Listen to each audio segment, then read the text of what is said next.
जीजा जी। कमर के कमर धनिया आज तोहरा के देव साली जी। कमर के कमर धनिया आज तोहरा के देव साली जी। अन्ना के नाथुनिया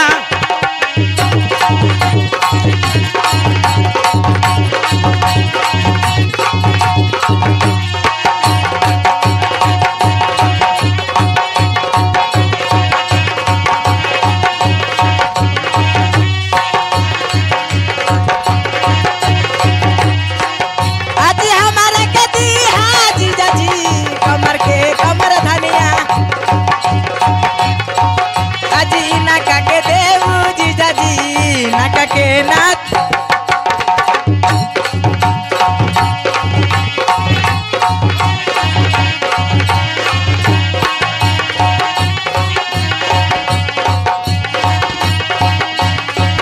आज तोहरा के देव साली जी। कन्नवा के बाली तोहरा के देव साली जी। कन्नवा के बाली आज तोहरा के देव साली जी। गोड़ के पहिजनिया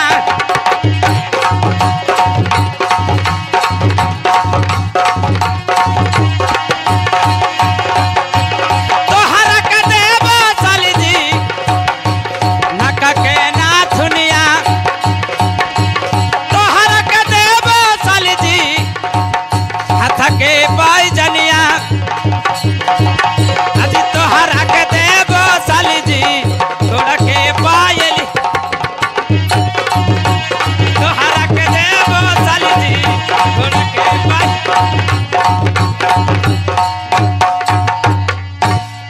सुना साली जी, हमारे भैया ब्रह्मानंद जी कितना इतना साली हैं। बोला आप लोग का डिमांड कोई की कमर के कमरधनी, नाक के नथिया, कान के बाली, गुड़ के पायल सभी।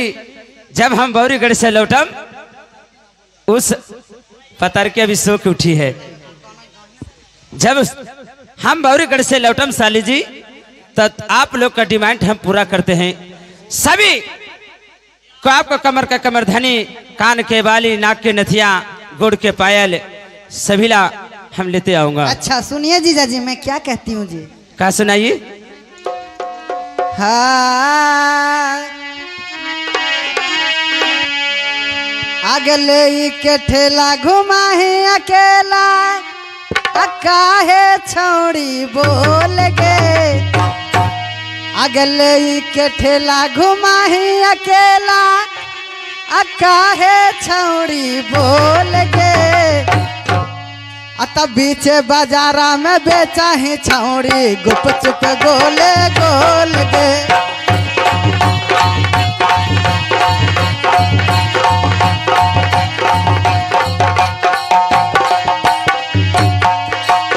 ले के ठेला घुमाई अकेला, काहे छौड़ी बोल गे।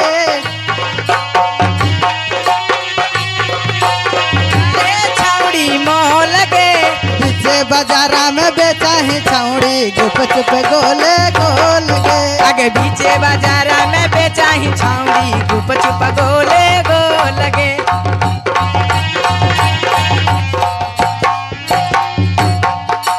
पैसा दे के मंगा हो छौड़न चीज आला मोल गे। आगे पैसा दे के मांगा हो छौड़न चीज आला मोल गे।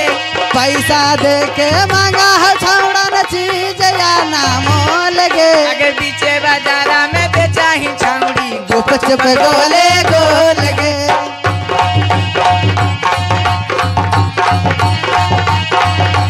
पीछे बाजारा में बेचा है छौड़ी गुप चुप गोले गोल गे। ए जीजा जी साली जी गोलगप्पा ना खिलेबा। जरूर जरूर। इनका लगे सिंगापुरी केला। ए जीजा साली जी सुनिए, सबका डिमांड मैं पूरा करूंगा। ठीक ठीक है जीजा जी। ठीक है, आज बार हमें विश्राम करने दीजिए, आराम करने दीजिए। ठीक है, ठीक है। जाइयो, हाय जीजा जी। चलिए न साली जी, बाय बाय।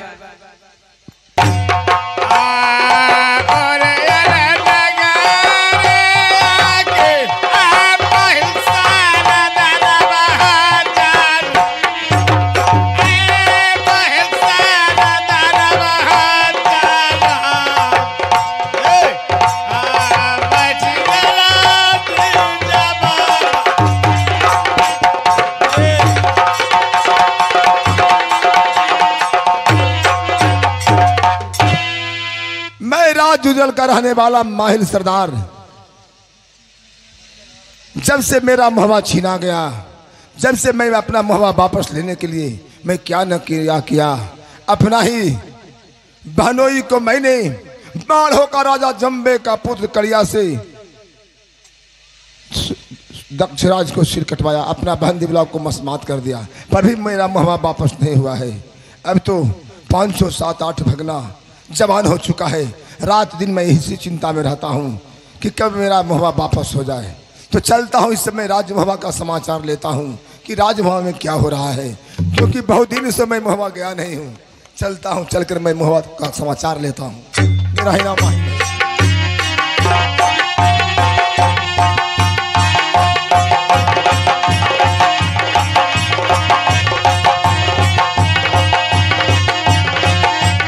हेलो, इधर बने। अरे जगह जगह पर लाइट बत्ती लगा दो, बिजली बत्ती। आपकी मेरी बेटी आ रही है विदा करने के लिए। ठीक है मलकिनी।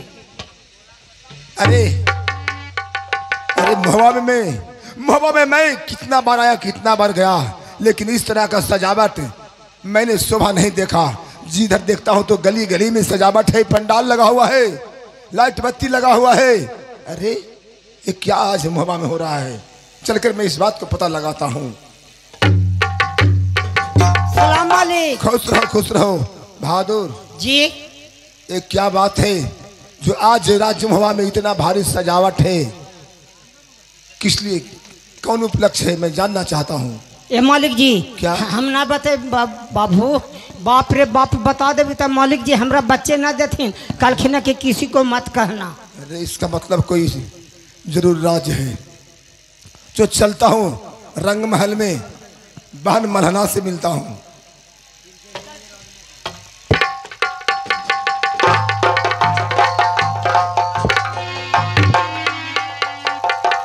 प्रणाम भैया जी। खुश रहो बहन मल्हना। हाँ भैया जी। कौन समाचार है राजमहवा का? कैसा समाचार है? कैसा समाचार भैया परिवाल सिंह का है? सब ठीक है भैया जी, सब ठीक है। बहन मैंने महुआ कितने बार आया, कितना बार गया, लेकिन अच्छा। इतना शोभा सजावट मैंने कभी नहीं देखा। किस लिए, किस उपलक्ष्य में, क्या होने वाला है महुआ में, मैं जानना चाहता हूँ। भैया जी ये कोई के उत्सव नहीं है, ये तो प्रतिदिन रहते हैं ऐसे। हाँ बहन बताओ, एक माँ बाप का कोख का हम लोग जलमल है, तुम बात को छिपा रही है। नहीं भैया जी, नहीं, सही बोल रहे हैं। नहीं, इतना बार मैंने महुआ में आया, इतना सजावट कभी मैंने नहीं देखा। सत्य बात, झूठ मत बोलो बहन। नहीं पानी उन्हें लावा। ना पहले पानी पिए, बाप रे बाप रे रौदा में ऐसे हाँ हाँ काकी नाश्ता उस्ता ले आवा, चाय उतले गरमा दो। ठंडा पानी ले लिए फ्रिज वाला। बढ़िया है। बहन बताओ बहन। नहीं भैया जी ये प्रतिदिन रहते, कोई के उत्सव नहीं है, ऐसे ही रहते हैं सब दिन। ओह ठीक है बहन महला, इसमें मैं किसी तीर्थ यात्रा पर निकला हूँ। मैंने सोचा चलता हूँ महुआ होते चला जाऊंगा, इसलिए मैंने सोचा कि बहन मल्हना से भी मिल लूंगा, भेंट कर लूंगा। ठीक है भैया जी, अब जा रहे हैं तो कुछ खाना ना नाश्ता पानी कर पानी लीजिए। पी लिया बहन, इतने काफी मुझे जाना है। मैं कह रहा हूँ ना कि तीर्थ यात्रा पर निकल चुका हूँ। ठीक है भैया जी, गोड़ लगती हूँ। ठीक, खुश रहो बहन मल्हना, खुश रहो। हरिया में उतना बच्चा है ना, एक गुला के खैले तो रह जाखिन। अरे बहन मल्हना भी छिपा रही है, द्वारपाल भी छिपाया, जरूर कोई राज है महुआ में। कभी मैंने इतना सजावट नहीं देखा। खैर कोई बात नहीं, फेकन यादव का घर यहाँ है, उसका नानी घर मेरे यहाँ है, मैं उसके पास चलता हूँ, वो तो बता देगा। तो नजर पड़ते ही इज्जत ही करेगा और मैं पूछूंगा बता देगा जरूर। जल्दी इतना मुहवा में हो रहा है तो जरूर मुहवा वासियों को सभी को पता होगा। मैं चलता हूँ। फेकन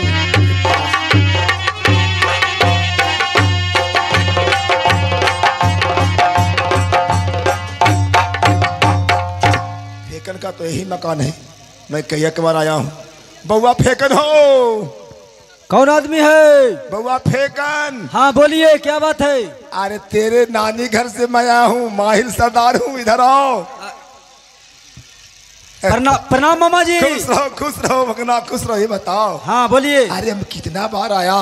अच्छा। महुआ में इतना सजावट मैंने नहीं देखा। हाँ। अरे महुआ में क्या होने वाला है, क्या हो रहा है? ये इतना ये सजावट देख रहे हैं ना। हाँ। रुदल गया है बौरीगढ़ में चंद्रवाली के विदागी करने के लिए। क्या? और उसी अवसर पर ये इतना लाइट बत्ती लगा हुआ है। ओहो, खुशी में दिवाली की तरह सजावट हो रहा है महुआ में। हाँ। रुदल बौरीगढ़ गया है। हाँ हाँ बौरीगढ़ गया है चंद्रवाली को विदाई कराने के लिए। हाँ। बहुत अच्छा बुआ, बहुत अच्छा, बहुत अच्छा, बहुत अच्छा। जा जा, कोई काम हवा का आए? कोई काम धंधा तो करा ना ना बाबा, कोई काम ना हो हमरा। ठीक ठीक ठीक। ओहो, इसीलिए बहन मलना भी नहीं बता रही थी। जब नजर मुझ पर पड़ता है तो इन लोग को कान खड़क जाता है कि माहिल आया, जरूर कुछ चाल चलेगा। चाल तो मुझे अब तो चलना ही है। ठहरो ठहरो, पता चल गया है रुदला, तुम्हें हमारे बेटे को हाथ तोड़ा है। दा किस्म नक्के का बाग को जरा पालतू हिरण को मारा था। 700 लौड़ी को गागर तोड़ा है, उसका मैं प्रतिशोध अब लूंगा। चलो अहो बौरीगढ़, जो अधम चंडाल है ब्रिजेन सिंह दामाद के यहाँ चलता हूँ मैं। झूठा लुतरी खाकर तुम्हें वहां से जिंदा नहीं दूंगा। मेरा ही नाम माहिल है। चलता हूँ चलता हूँ। बहुत अच्छा, मुझे सब पता चल गया है, मेरा ही नाम माहिल है।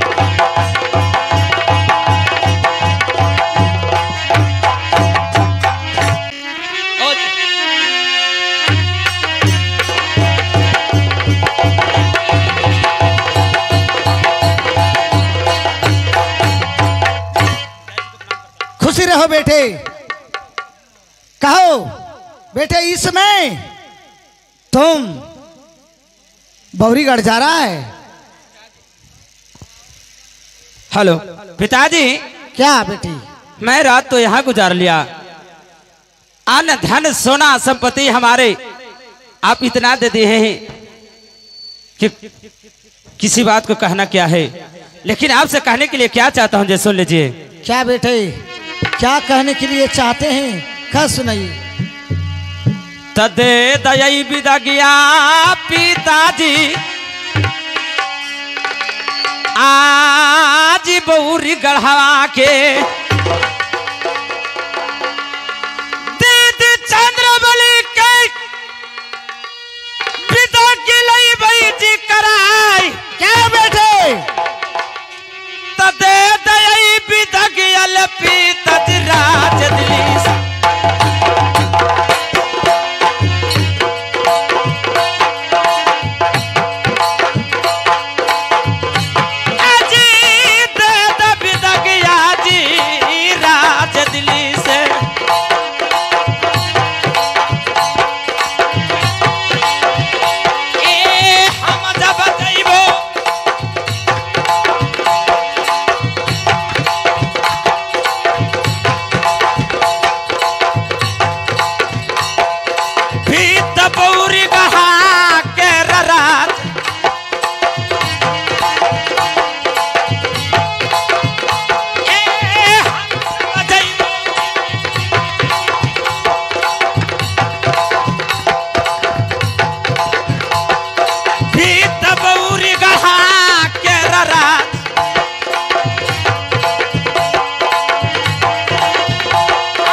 पिताजी,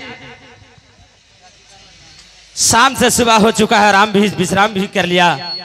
अब हमारे अन्न धन सोना भी दे दिए हैं। अब हमें आगे दीजिए कि मैं बौरीगढ़ मैं चलूं। तो खुशी ले दिलवा से बेटा तू जाहू बौरी हो गढ़वा में। पिताजी अब खुशी ले दिलवा से बेटा जाहू बौरी हो गढ़वा में। बीदल करावे बेटा जाहू ले आजी। अब खुशी ले दिलवा से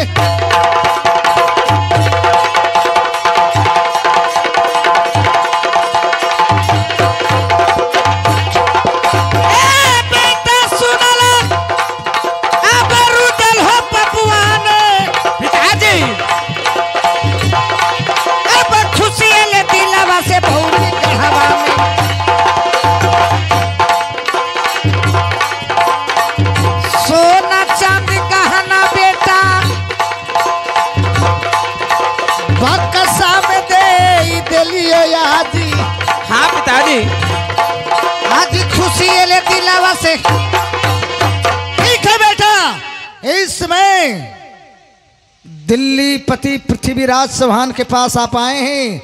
यहाँ से सोना चांदी यहाँ से खुशी पूर्वक से ले जा बेटे। यदि वो राजा बिरसेन सिंह देखेंगे इतना गहना चीज अवश्य विदा कर देगा बेटा। ठीक है पिताजी, आप बहुत कुछ दे चुके हैं। मैं यहाँ से अब मैं बौरीगढ़ में जा रहा हूँ पिताजी। ठीक है बेटी, पिताजी के चरणों में प्रणाम करता हूँ। खुशी रहिए, जाइए। ठीक है।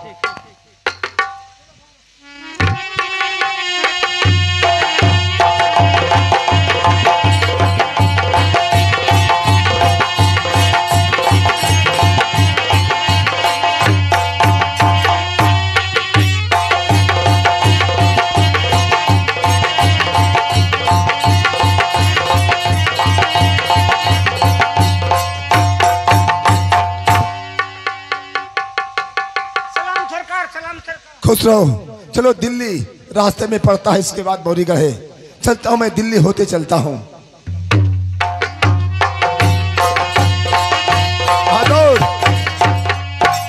क्या पृथ्वीराज चौहान है?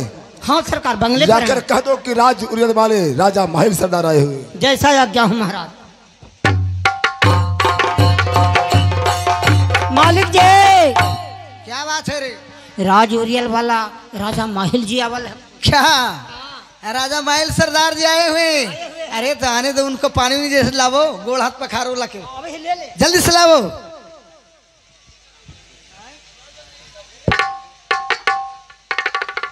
भैया माहिल जी को मैं प्रणाम करता हूँ। महाराज ठाकुर पृथ्वीराज चौहान जी, ठीक है ठीक है।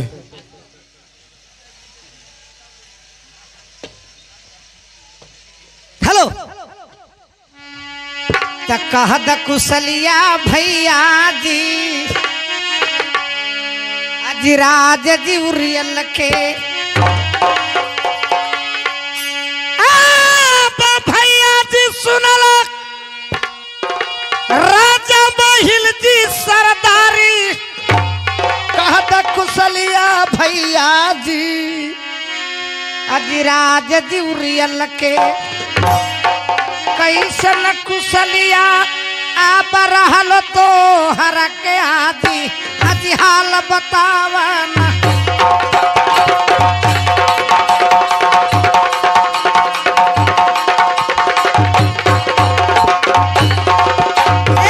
भैया सुनल माहिल जी सरदारी। अब कैसन कुशलिया जी राज उरियल के।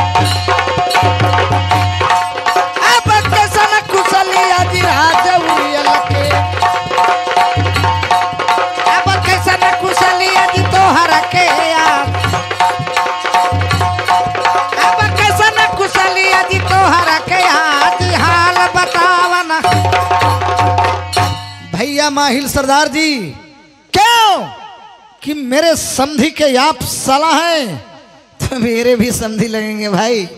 तो कैसा कुशल है राज उरियल का और कैसा कुशल है आपको, कह सुनाइए। भैया पृथ्वीराज चौहान जी, क्या सब समाचार राज उरियल का ठीक है। मैं एक खबर लेकर आया हूँ। क्या, कौन सी ऐसा खबर है, कह सुनाइए। भैया जी सुनला, दिल्ली पति पृथ्वीराज चौहान तो झगड़ा तो हो गई भैया क्या नगर मोहवा में। क्या आज झगड़ा तो हो गई भैया नगर मोहवा में। अरे अल्लाह रुदल और भैया परिमाल के बीच में भारी झगड़ा हो गलो मोहवा के राज। अरे झगड़ा तो पट गए नगर मोहवा में।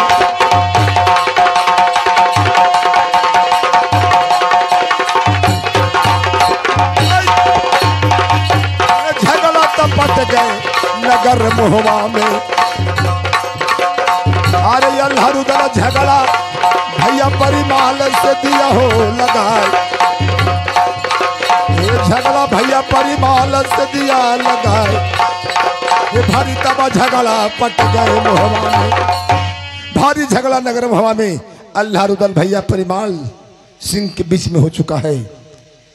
इतना तक हो गया है कि रुदल बौरीगढ़ में जाकर चंद्रबली को विदाई कराने के लिए गया है। किस लिए जानते हो? क्या विदाई कराकर चंद्रबली को रंडी के कोठे पर बैठाएगा ताकि परिमाल सिंह को नीचा दिखाने के लिए। क्या रुदल आया है? कभी नहीं आया है। हाँ आया है। किधर गया है? और तो विदा कराने के लिए गया। सुनिए, विदा कराने के लिए नहीं गया है, परिमाल को नीचा दिखाने के लिए बौरीगढ़ गया है चंद्रबली की विदाई कराने के लिए। सुनो लोग, राजा महिलती सरदारी क्या आज बात न मनबो राजा। भैया जी तनी जी तोहरा के क्या काहे ऐसन बतिया आज दिन बोलल रे आजी। आज बात न मनबो जी।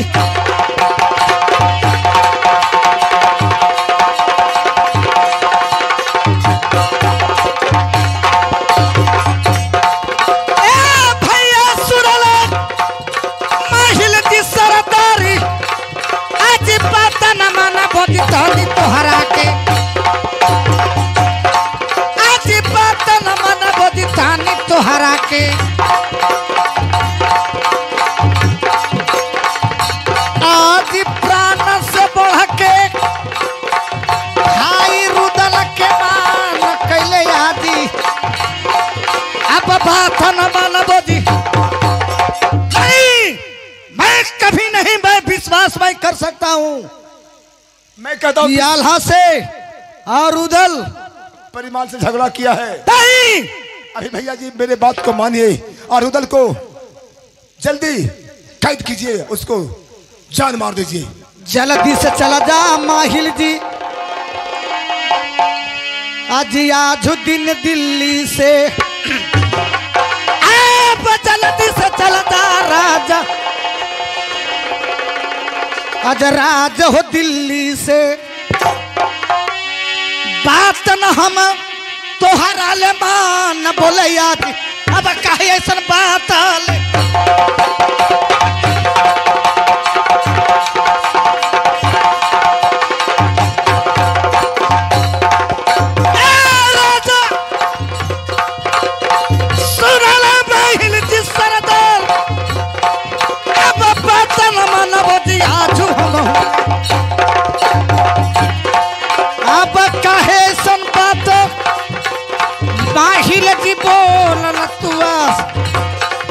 अब बात न मानबो जी। क्यों दरबान वो अपना बहन के लिए सोना चांदी गहना लेके गया है विदा कराने के लिए, तो क्या वो अपना भाई से झगड़ा कर सकता है? इतना कस के बोला हूँ बूढ़ा आदमी अखिन हिया हुआ तो हवा छोड़ते गेल। अरे इस बात के लिए मेरा गुस्सा आ जाता है। क्यों के माहिल को मैं एक पैसा भी नहीं मैं विश्वास कर सकता हूँ। क्या अपना भाई से झगड़ा करके आवेगा, सोना चांदी लेकर के जाएगा अपना बहन के विदा कराने के लिए? इतना कस के कहला बोलो हल्के हल्के। अरे ज्यादा ना बोलो, मेरा मिजाज गर्म हो ले। अरे माहिल किधर चल गया, भाग गए। चल मैं उनको देखने के लिए मैं नहीं चाहता हूँ। अरे इस राज बंगला पर कोई नहीं आ सकता है। नहीं, अरे मैं चाय पी करके मैं आता हूँ। अरे अरे गुस्सा में रहा क्या? ये ना कहू कि गुस्सा हो गई तो कहू गरम हो गई। चुप रहो। वाह, सब दिन दिल्ली पति पृथ्वीराज चौहान और मोहवे वाले से झगड़ा रहा, लेकिन ब्रह्मानंद को विवाह हुआ है तो बताओ कितना डबल रिश्ता हो गया। मैंने सोच रखा था कि सेना के द्वारा पृथ्वीराज चौहान रुदल को छेक कर कैद कर लेगा, लेकिन बताओ, खैर कोई बात नहीं, इतना तो जानकारी मुझे मिल गया है कि दिल्ली होते रुदल बौरीगढ़ गया है। चलता हूँ, मैं देर करने वाला नहीं हूँ। मैं रुदल से पहले दे बौरीगढ़ पहुंचकर मैं चलकर झूठा लुतरी मैं लगाता हूँ ताकि रुदल बौरीगढ़ में मारा जाए। चलता हूँ।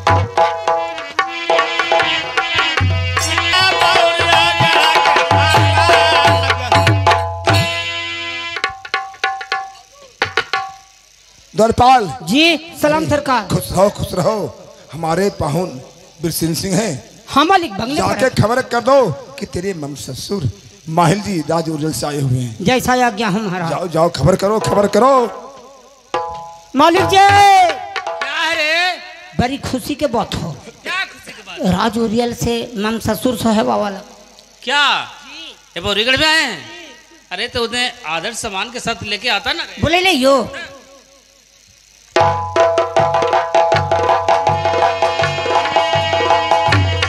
मालिक जी, क्या बात है? चलू अंदर। चलो चलो चलो। चलो ना। अरे बहादुर, क्या जाकर तुम हमारे बारे में कहा है? जी जी जी। क्या बोले? एकदम खुशी है कि काखिन की उनको बोले ले, वो बोले चलो चलो चलो चलो चलो।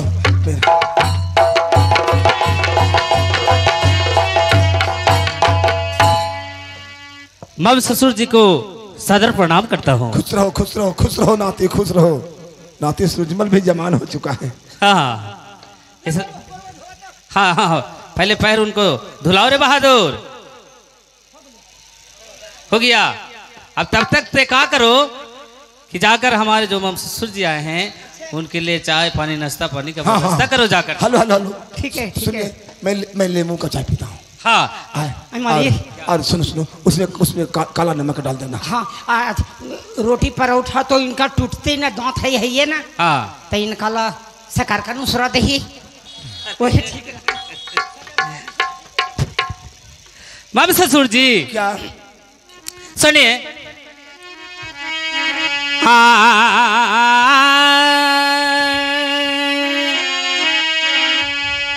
आप मम ससुर जी सुनल हमरो आप दिलवा के जीवा, आज कैसने कुशलिया रहलो तोहरो राजा जी उरियल का। आज कैसने कुशलिया रहलै आ तोहरो अभय सिंह के जी हमार, अब भेदबा बता द जी हमारो।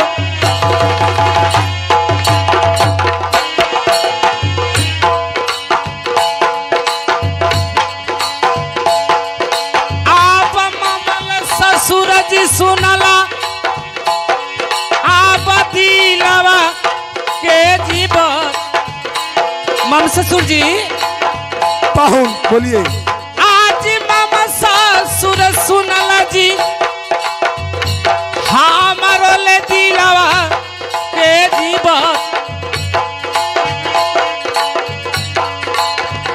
आज कहत कुशलिया जी राजा उरियल का।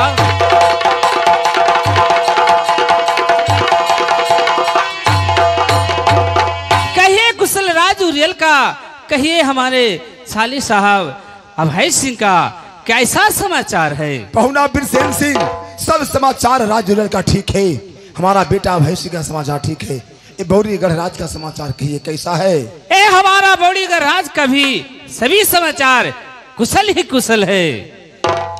वो बोले चलो चलो चलो चलो चलो।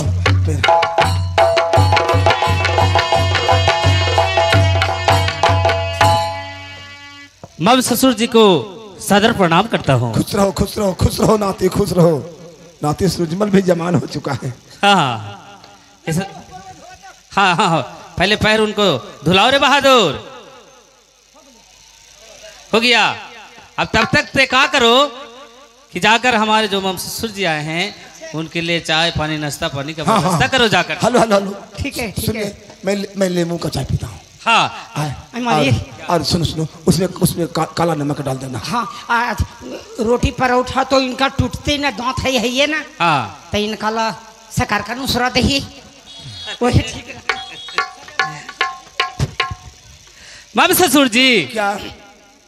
सुनिए,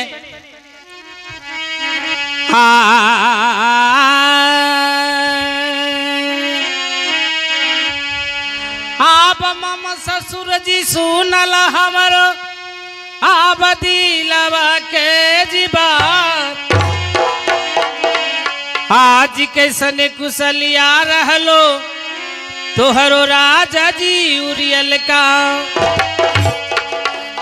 आज कैसने कुशलिया रहलै आ तोहरो अभय सिंह के जी हमार, अब भेदबा बता द जी हमारो।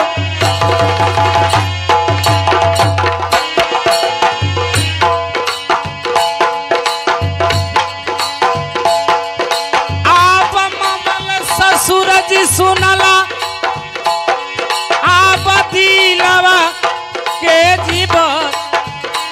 मम ससुर जी पाहुन बोलिए। आज मम ससुर सुनला जी हमारो ले दिलवा के जीवन, आज कहत कुशलिया जी राजा उरियल का,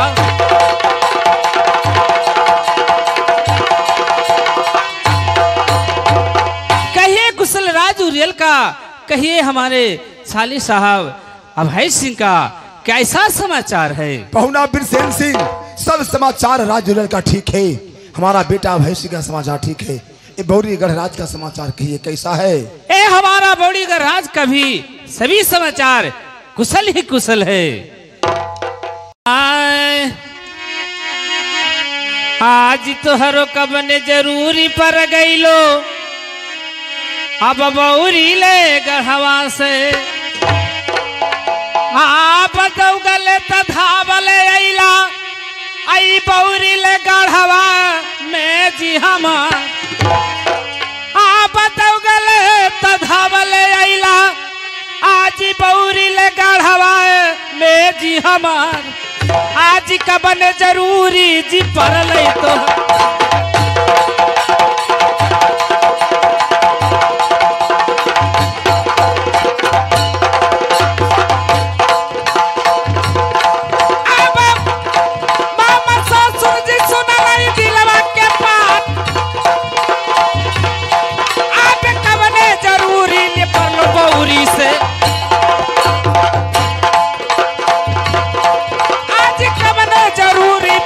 बौरी से।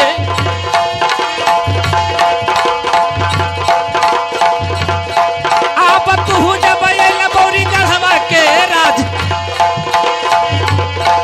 आज तू जब अइला बौरी गढ़वा के राज, आप भेदा बता दत। ए बताइए क्या आपको बौरीगढ़ से कैसा जरूरत पड़ गया है, जो देख रहे हैं कि आप बिल्कुल दौड़े धावे आए हैं हमारे बौरीगढ़ राज में? सुन लीजिए पाहुन हमारी बात को। क्या कोई नया समाचार है? पहुना जी सुनला बौरीगढ़ के जी जवान, क्या त झगड़ा त पट गए पहुना राज मोहवा में। क्या अज झगड़ा त पट गई पहुना राज मोहवा में। अच्छा भैया परिमाल से झगड़ा कर ले अल्लाह रुदल जवान। आज भैया परिमाल से झगड़ा अल्लाह रुदल कर ले को जवान। अरे झगड़ा तो पट गए नगर मोहवा में।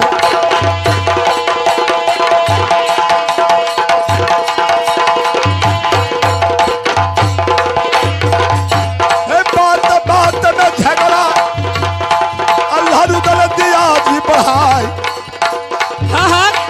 बात बात में अल्लाह रुदल झगड़ा मोहवा में दिया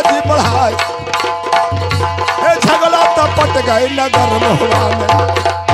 अल्लाह दोनों भाई बात बात में बतवर बढ़ाकर परिमाल से झगड़ा कर लिया है। क्या हमारे साले साहब अल्लाह रुदल ये सब परिमाल जी से झगड़ा कर लिए हैं? हाँ। मगर किस बात का क्यों झगड़ा किए हैं? बात बात में बात का बतवर। क्या बात बात में से बतवर करके झगड़ा कर लिए हैं? तुम्हें तो पता ही होगा कि अल्लाह रुदल कैसा विचार का है। हाँ। तो जानते हो क्या वो अल्लाह रुदल योजना बनाया है? क्या योजना? हाँ। क्या मैं भी जानकारी चाहता हूँ कि कैसा योजना अल्लाह रुदल ने बनाया है। पहुना जी सुनला माहिल जी के बात अब करा बेला बिदगिया पहुना रुदलया बहु बौरी गढ़वा में। क्या अज करा बेला बिदगिया पहुना जी रुदलया बौरी गढ़वा में। अच्छा। भगनी चंद्र बली के विदागी करके ले जाते बौरी गढ़ से तोहार। हाँ। करा बेला बिदगिया मोहरा से।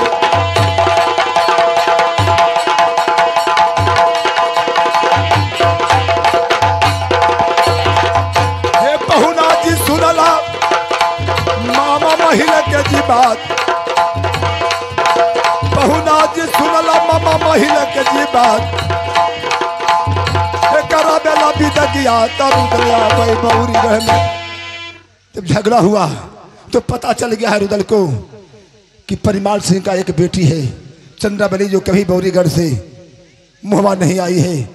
ब्रह्मानंद का एक बार आया है तो ये सीधा वो बदला लेने के लिए बौरीगढ़ विदाई कराने के लिए पूरे धन संपत्ति से आ रहा है ताकि आपको समझ में ना आवे कि कोई झगड़ा है। यही बात को जब मैं जान गया हूँ तो जानते हैं क्या? मैं अपनी भगनी चंद्रावली को इज्जत बचाने के लिए मैं आया हूँ। इज्जत बचाने के लिए कबहू न विधवा पहुना करी है भगनी चंद्रावली के। क्या? अब कबहू न विदगिया पहुना करी है भगनी चंद्रावली के। अरे भगनी चंद्रावली के इज्जतिया पहुना लिहा जी बचाए कबहू न विदगिया।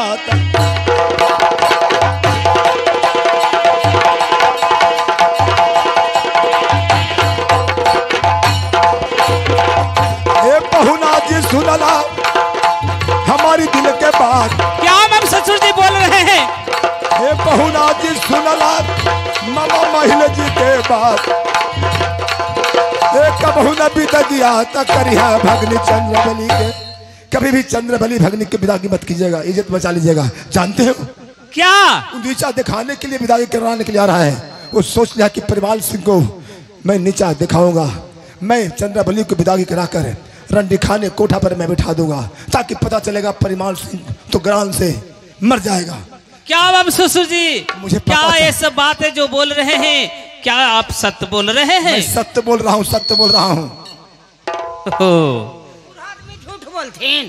पहले पहले वाला पहुना आपका इज्जत मेरा इज्जत बराबर है क्या? तेरा पत्नी तो मेरा भगनी है। बताओ। ठीक आप सोच रहे हैं क्या?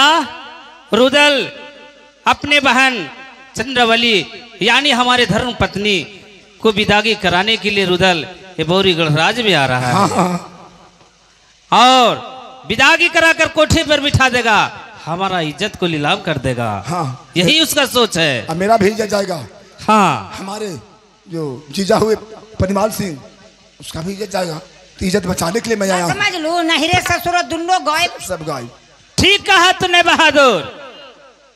अगर ऐसी बात है मम ससुर जी तो रुदल आ तो रहा है बौरीगढ़ में लेकिन यहाँ से लौट के नहीं जाएगा। जीजा पहुना जी, पहुना जी।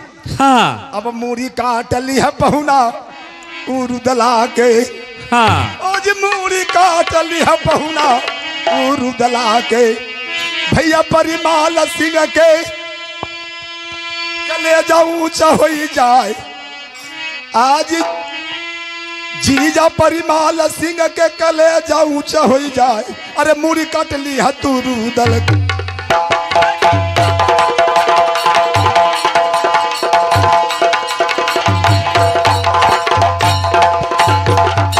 पहुना जी सुनला मामा महिला के बात। पहुना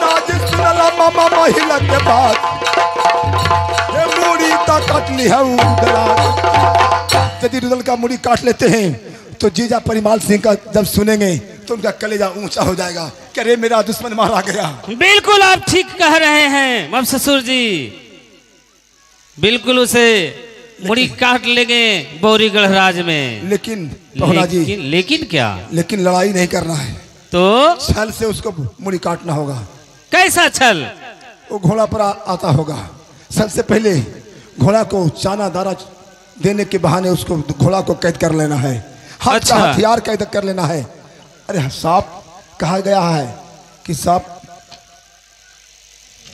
हाँ, सांप भी मरा जाए लाठी भी न टूटे। ओहो, सांप भी मरा जाए लाठी भी न टूटे। अरे क्या करना है, पूरा उसको पता नहीं चले तुम्हारे बारे में कि हमारे साथ दगा कर रहा है। खूब इज्जत करना है। खाना में जहर मिला देना, खाना खाते मर जाएगा, ओहो। मुड़ी काट के इधर उधर कर देना। ये तो आप और अच्छी आसान तरीका हमें बताए हैं कि सांप भी मर जाएगा, लाठी भी नहीं टूटेगा। ठीक कहते हैं, पहले उसका घोड़े को अपने कैद में कर लेना है, उसके बाद जो उसका शस्त्र रहता है वो शस्त्र को किसी बहाने से उसका हाथ से अलग कर देना है। निहत्था कर देना। हाँ, निहत्था हो जाए। फिर खाना रसगुल्ला वाला पनिया सिरिंचवा से निकाल के और हमें जहरवा भर दे। वाह वाह वाह, ठीक कहा बहादुर। हाँ, खाने में जहर डाल दूंगा, खाना खाएगा, बौरीगढ़ राज में उसका प्राण रह जाएगा। पहुना जी, क्या? रुदल तो आता ही होगा।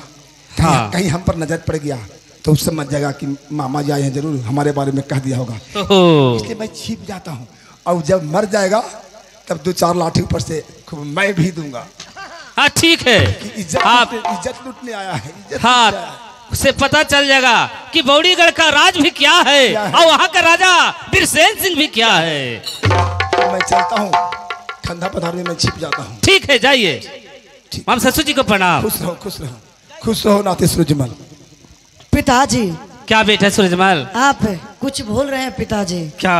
याद कीजिए कि मामा ब्रह्मानंद जी 7वें बार विदागी कराने के लिए आए थे बौरीगढ़ में। हाँ बेटा सूरजमल। तो मैंने वादा किया था कि जाओ तुम जाकर कह देना रुदल से, अगर उसको बाह का ताकत होगा तो बौरीगढ़ में आए और अपनी बहन चंद्रवली को विदा कराकर जाए। उसने अपने वादा को पूरा कर रहा है तो मैं ही अपने वादा को पूरा करूंगा। ठीक है बेटा सूरजमल, चिंता करने की बात नहीं है। रुदल को आने दो, आने का इंतजार है, फिर हम दोनों बाप बेटा उसे अकेले देख लेंगे कितना उसका साहस शक्ति है। ठीक है, चलिए। चलो आने दो।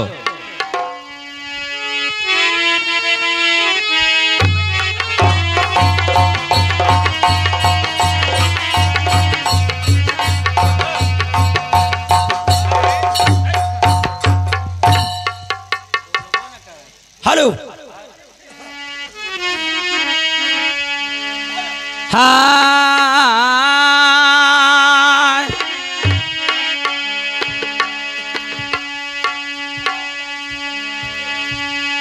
हम जवान आज चले मैया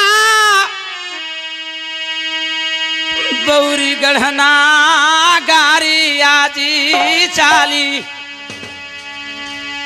बौरीगढ़ गारी आजी रह मैया आया छुके सा आयन।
बौरी गढ़ना गारिया जी मैया झुके सहायन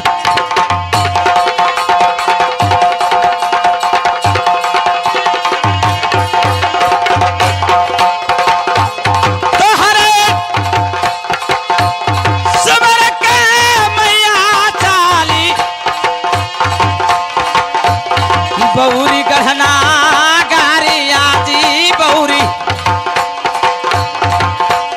गढ़ना गारिया जी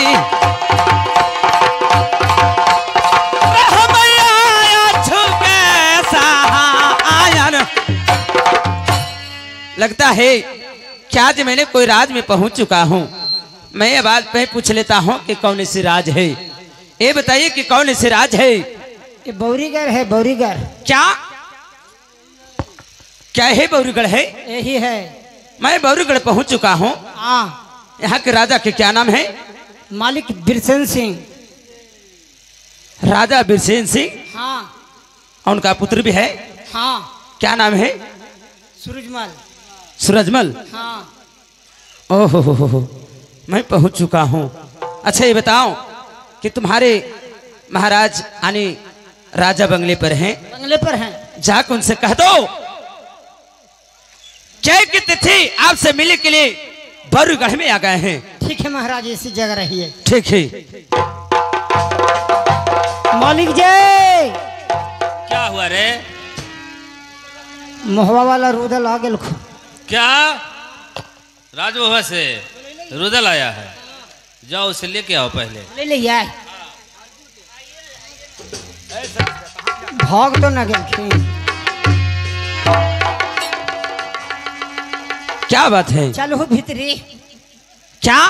हाँ, कालखिन की उनका आदर पूर्वक से बोले। राजा बिरसेन सिंह हमारे आदर पूर्वक के साथ अपने महल में बुला रहे हैं। हाँ हाँ हाँ। ठीक है, चलो। सीधे सा बात है तो चलो, मैं उस राज्य से मिलने के लिए चाहता हूँ। ठीक है, चलो चलो चलो राज बिंदुल, चलो राज बिंदुल, चलो चलो। हो हो। राज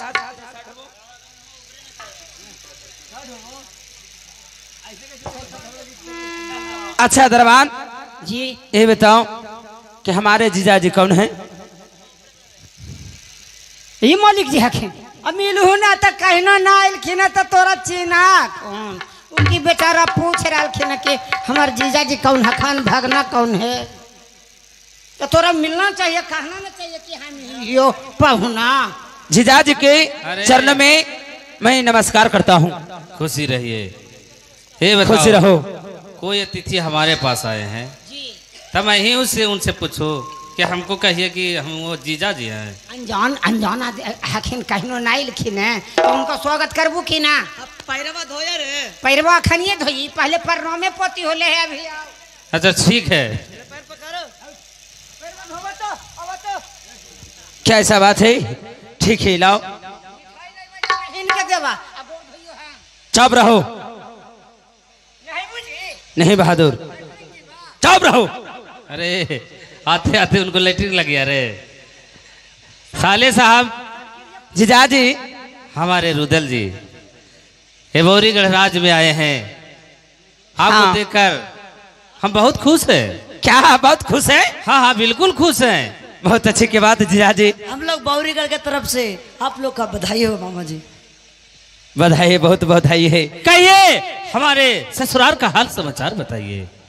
क्या जीजा जी, आप अपने ससुराल को अपने सास और ससुर के समाचार पूछना चाहते हैं? हाँ, क्या समाचार बताऊं, सुन लीजिए।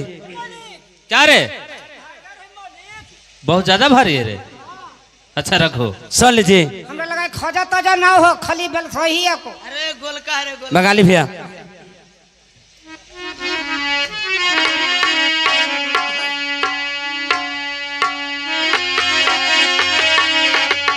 जीजा जी सुनला साला उदय चल के जी एक बात क्या ठीक त कुशलिया जी जी जाजी रह गए जी राज मुहावा के क्या है आज ठीक त कुशलिया मौसबरी मालक जी हमार तभेदता बता दल जी जजराज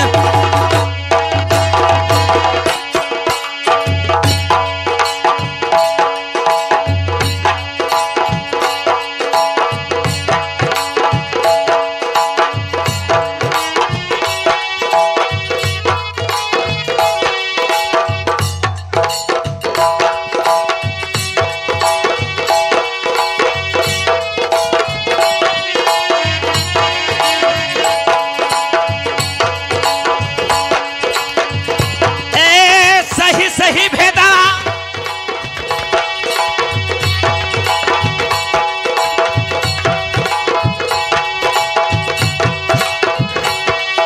आजी जजी देली बतलाई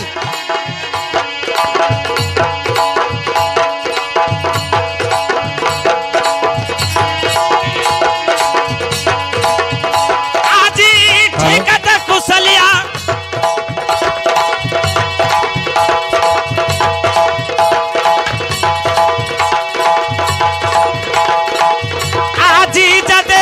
बतलाई आजी मन जब चली आजी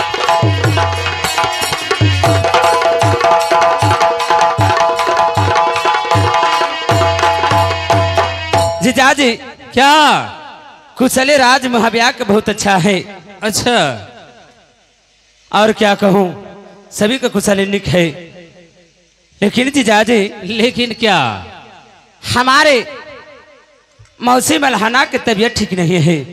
क्या नित्य दिन अपनी बेटी चंद्रवली के लिए नित्य दिन अपने आंसू बहाती है उदास रहती है इसलिए आने के कारण है। जीजाजी सुन लीजिए क्या है बोलिए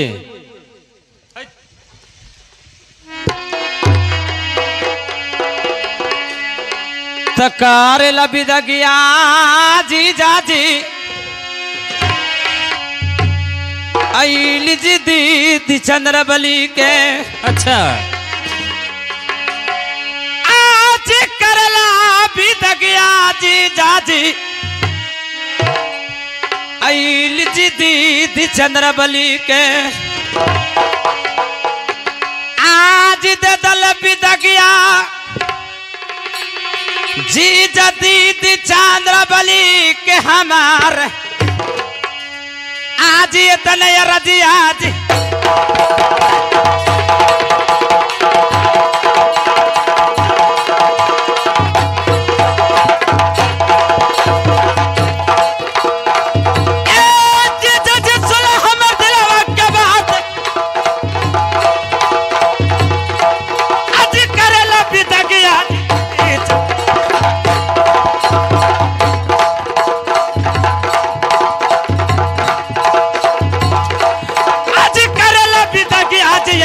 दीदी चंद्रबली के आज दे दल बिद गया दीदी चंद्रबली के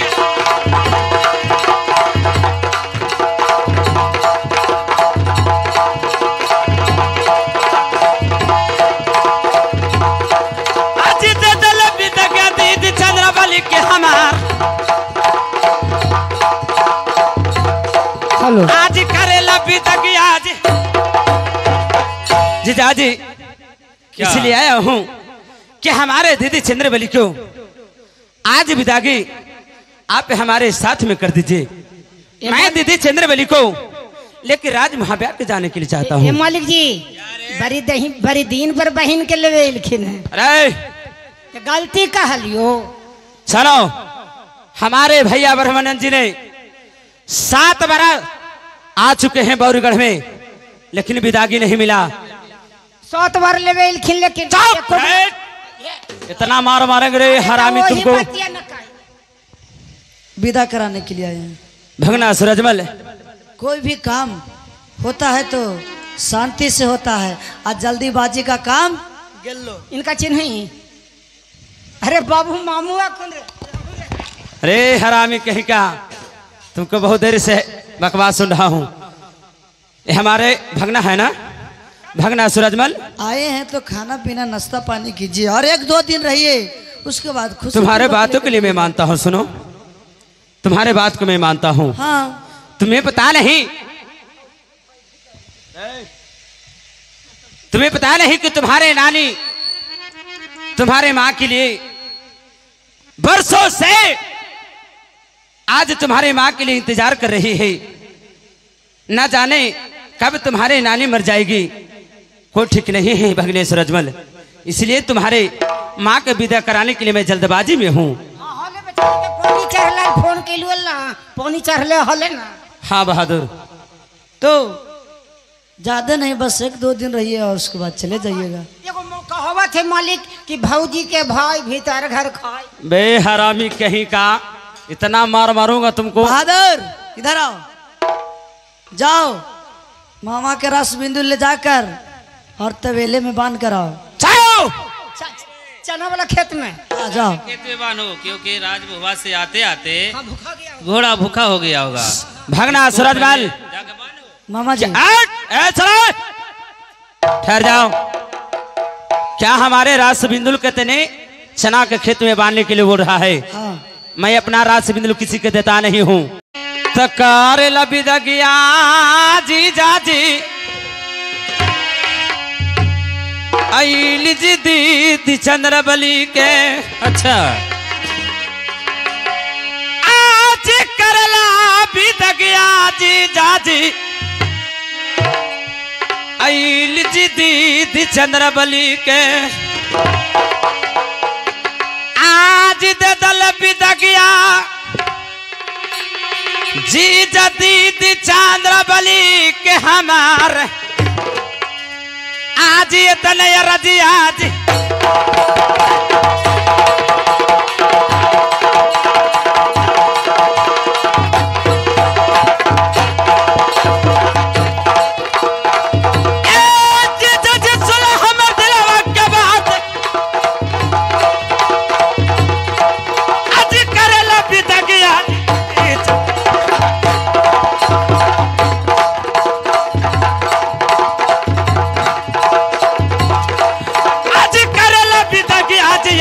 दीदी चंद्रबली के। आज दे दल बिद गया दीदी चंद्रबली के।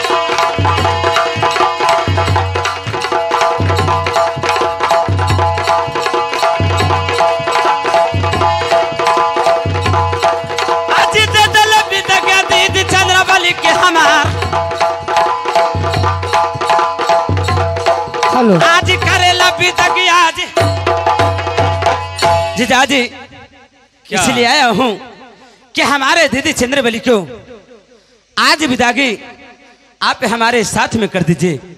मैं दीदी चंद्रबली को लेकर राज महाब्याह के जाने के लिए चाहता ए हूँ। मालिक जी, बड़ी दिन पर बहन के लेवे इलखिन है। अरे तो गलती कहलियो। सुनो, हमारे भैया ब्रह्मानंद जी ने 7 बार आ चुके हैं बौरीगढ़ में, लेकिन विदागी नहीं मिला। 7 बार लेवे इलखिन, लेकिन एको इतना मार मारेंगे रे हरामी वही तुमको। बतिया न कही। विदा कराने के लिए आए हैं। भगना सूरजमल, कोई भी काम होता है तो शांति से होता है, आज जल्दीबाजी का काम। इनका चिन्ह ही। अरे बाबू मामू कौन रे? अरे हरामी कहीं का, तुमको बहुत देर से बकवास सुन रहा हूँ। ये हमारे भगना है ना, भगना सूरजमल। आए हैं तो खाना पीना नाश्ता पानी कीजिए और 1-2 दिन रहिए, उसके बाद खुश। तुम्हारे बातों के लिए मैं मानता हूँ, सुनो तुम्हारे बात को मैं मानता हूँ। हाँ, तुम्हें पता नहीं, तुम्हें पता नहीं कि तुम्हारे नानी तुम्हारे माँ के लिए बरसों से आज तुम्हारे माँ के लिए इंतजार कर रही है। ना जाने कब तुम्हारी नानी मर जाएगी कोई ठीक नहीं है भगने सूरजमल, इसलिए तुम्हारे माँ के विदा कराने के लिए मैं जल्दबाजी में हूँ। पानी चढ़ले फोन के लिए ना, पानी चढ़ले हले ना। हाँ बहादुर, तो ज्यादा नहीं, बस 1-2 दिन रहिए और उसके बाद चले जाइएगा। एगो कहावत है मालिक कि भौजी के भाई भीतर घर खाए। बे हरामी कहीं का, इतना मार मारूंगा तुमको। बहादुर इधर आओ, जाओ मामा के रस बिंदु ले जाकर और तवेले में बांध कर आओ। जाओ चना वाला खेत में आ जाओ। खेत में बांधो, क्योंकि राजभुवा से आते आते हाँ, भूखा गया होगा। घोड़ा भूखा हो गया होगा। भगना सूरजमल, जाके बांधो। मामा जी चलो ठहर जाओ। क्या हमारे रास बिंदुल के तने चना के खेत में बांधने के लिए बोल रहा है? हाँ, मैं अपना रास बिंदुल किसी के देता नहीं हूँ। एक तो आप दूर से आए तो थकल पधाल हैं, तोहू जो थकले होते आए आप उस पर लोड होकर आए हैं और लोड प्लस ऊपर से एक बैग भी लेकर आए हैं, तो थका होगा ना। सुनो, मैं अपना रास बिंदुल के लिए दाना पानी सब लेकर आया हूँ। मैं अपना रास बिंदुल किसी के नहीं देता हूँ। तो हमें तो छूने दीजिएगा ना, हमें तो छूने दीजिएगा। अगर हमारे रास बिंदुल तुम्हें सटने देता है तो ठीक है, ले जाकर तने अपने चना के खेत में बांध दो। ऐसा बात है? हाँ ठीक है। इनका डर हो कि भगिन में रख ले तो घोरवा के। अरे भाई तोर घोरवा तो भगिन में के अधिकार है ना। ठीक है, आपको रास बिंदुल को मैं लेकर जाकर ठीक है, जब ऐसा बात है तो तने हाथ लगा कर देखो। ऐसा बात है तो देख लीजिए। तीन सीखते तने छाव खाए कि अपने मामा जी के रास बिंदुल को मैं हाथ लगाऊंगा तो हाथ लगा के देख लो तुमने। ठीक है, चलो रे चलो, अरे रास बिंदुल चलो चलो चलो जाकर बांध देते हैं। चिन्हा चलो चिन्हा है घोरवा, घोरवा चिन्हा है ना। कैसा बात है भगना सूरजमल, मामा जी। मेरा रास बिंदुल तुम्हारे नामों से चला गया हाँ, तो ठीक है, चना के खेत में तेने बांध दिया है तो कोई बात का बात नहीं। जैसा मामा से वैसा। अब घोड़ा ना दे, वो दान में दे दे। चुप रहो। एक बात बोला, दूसरा बात दिया समझा, तीसरा बात बोलेगा बेटा तुमको मुंह में रख तलवार तुमको। छोड़िए ना, बड़े जल्दी गुस्सा हो जाते हैं। अरे भगना सूरजमल, मामा जी। अब तेने हमारे रास बिंदुल के तेने बांध दिया है। हाँ, अब हमारे दीदी चंद्रबली के विदागी करने में तू लोग लग जाओ। जितना जल्दी हमारे दीदी चंद्रबली के तेने विदागी दे दो अपने माँ के।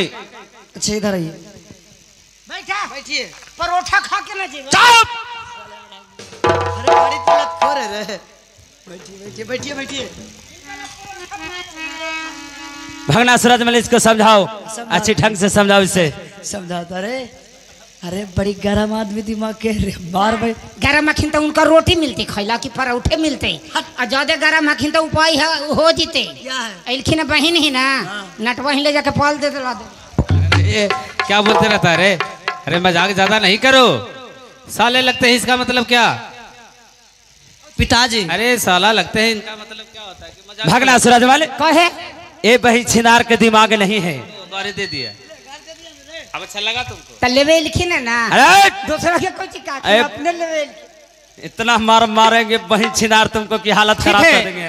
ये सब बात को छोड़िए और आए हैं तो चलिए थोड़ा स्नान ध्यान कर लीजिए, उसके बाद खाना पीना होगा, उसके बाद विदागी होता रहेगा। ठीक है जीजाजी, अगर यदि ऐसा आपका सोच आने विचार है तो ठीक है, चलिए मैं नित्य तेल स्नान कर कर देवी माँ के पूजा कर कर मैं भोजन करता हूँ। हाँ। ठीक है, चलिए पहले चलिए। स्नान करूंगा, उसके बाद और भोजन मैं करूंगा।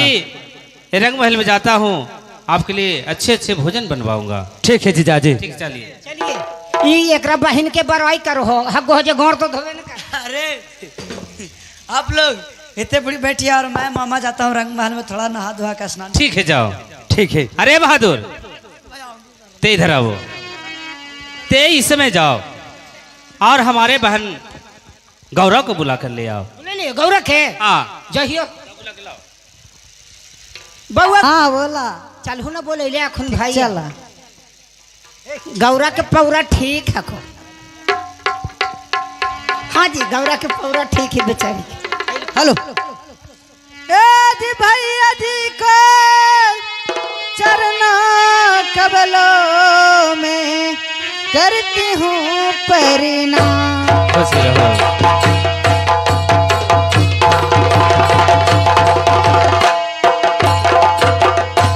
भैया जी को चरणों कमलों में करती हूँ प्रणाम।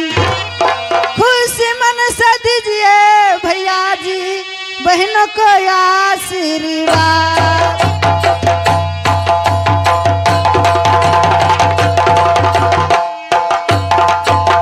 तो गौरा सुन लो बात का कि कहता सच्चा संवाद। खुशी दिल से अतिथिया है बहना तुझको आशीर्वाद।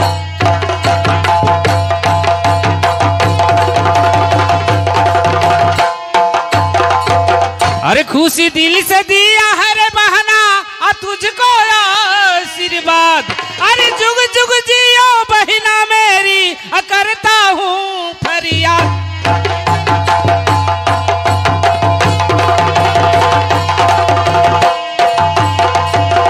भैया जी बहन गौरा आज इस महल में बुलाने का कारण क्या है भैया जी बता सुनिए। क्या ते कारण पूछती है? हाँ भैया जी। भैया आज हमें किस कारण से बुलाए हैं? हाँ सुनो बहन गौरा। सुनाइए भैया जी।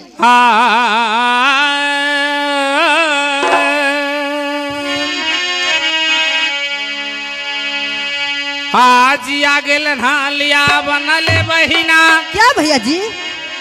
रुदल राजा जी मोहवा से। ये तो अच्छी बात है। आप बहिनी के विदा गिले बहिना आई रुदल कराई जैथन मोहवा के जीराज। हाँ भैया जी। आज आगे लिया बन जीरू।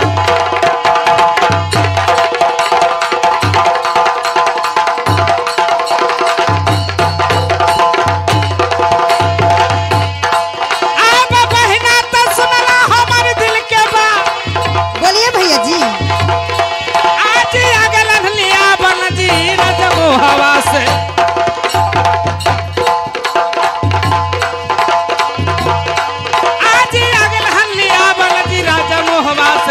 बहन गौरा भैया जी आज बहिनी के ले जाए थनकाई जी विदाई।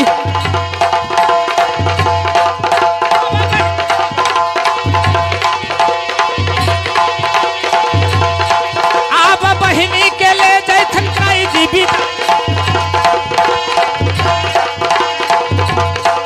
आप आगे लड़हलिया बल जी। बहन गौरा भैया जी इस समय राजमहल से हमारे साले साहब रुदल अपनी बहन चंद्रवली को विदाई कराने के लिए ये बौरीगढ़ राज में आए हैं। क्या भैया जी? हाँ। मेरा भाभी को भाई आए हैं। हाँ हाँ ये तो बहुत सुंदर बात है भैया क्या बात जी। सुंदर है ना। हाँ भैया जी। आज सुंदर भोजनिया ले बहिना अच्छा जना के बना देहू महला में। बस की बनाऊंगी भैया जी। आज खुशी खुशी बैठी भोजन रुदल आई करथन बौरी गढ़ के राज। आई सुंदर भोजन वाले बहिनर।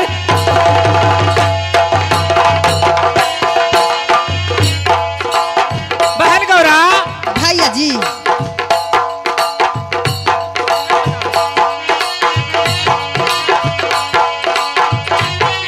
आज बैठी के भोजन बहिना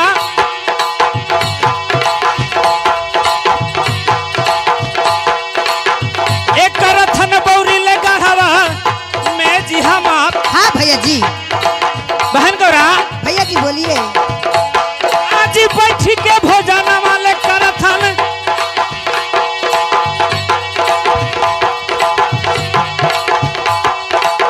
अब बौरी ले गढ़वा के जिराज। आज सुंदर भोजन अब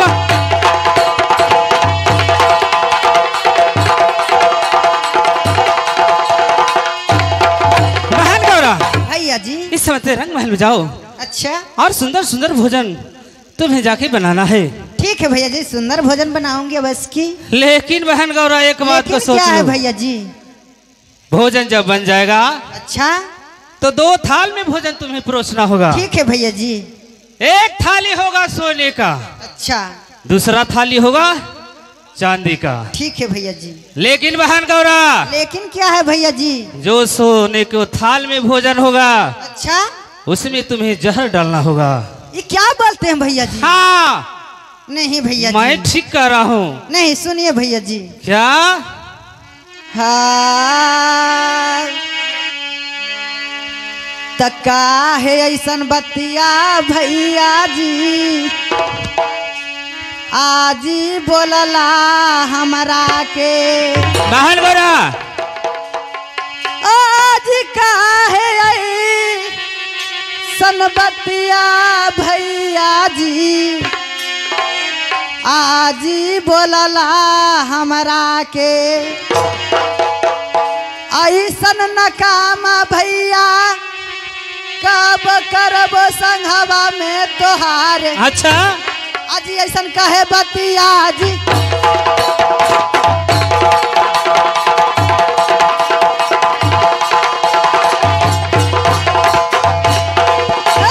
भैया जी सुनल कहल जी हमार, अजी ऐसन कहे बतिया जी बोलला संघवा में। बहन गौरा अजी ऐसन कहे बतिया जी बोलला संघवा में। अजी कबो नहीं करो भैया ऐसन काम, अजी कबो नहीं करो भैया ऐसन काम। अजी कहे ऐसन बतिया जी भैया जी। क्या बहन गौरा? ऐसा क्यों बात बोलते हैं भैया जी? एगो भाई भाभी का भाई आए हैं भैया जी, ऐसे क्यों बोलते हैं? नहीं भैया जी नहीं करेंगे।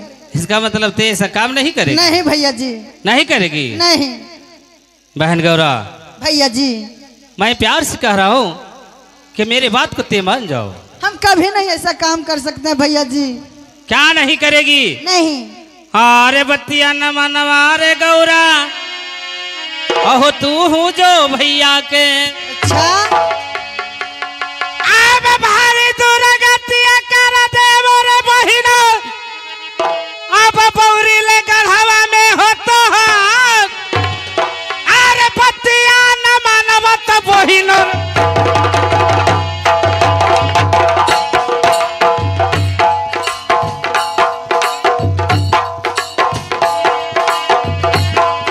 अरे भारी दूर गतिया करबो,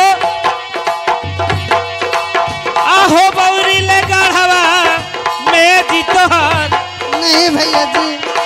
बहन गौरा भैया जी अभी भी समय है, बात को मान लो।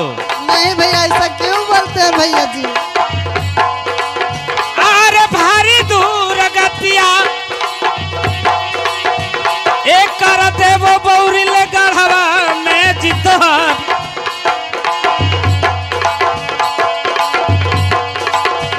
अब बत्तिया न मनवा रे गौरा हमरा के,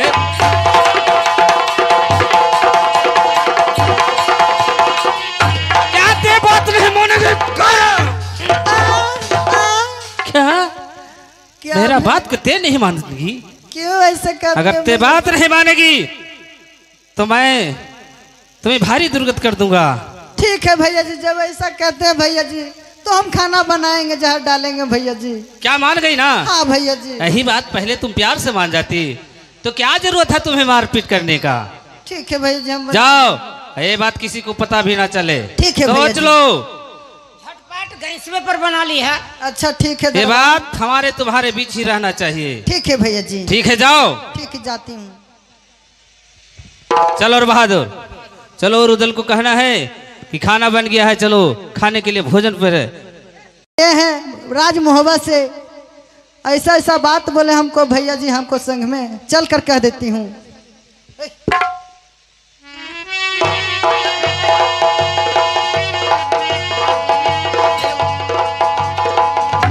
भाभी जी रौरा भाभी जी ये बतावा, तू आज आंखें में आंसू है, सुनिए भाभी बात जी, क्या है? सुनिए हम क्या सुनाती हूँ भाभी जी।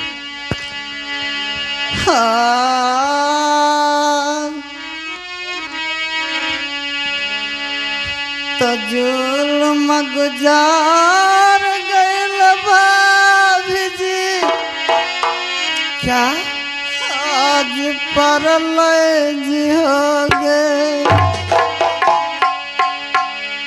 आज जुल्म गुजर गए भाभी जी आज परलय हो गए। कौन से बात है गौरा? हयातियाल चारा भाभी उठा कलकन भागमा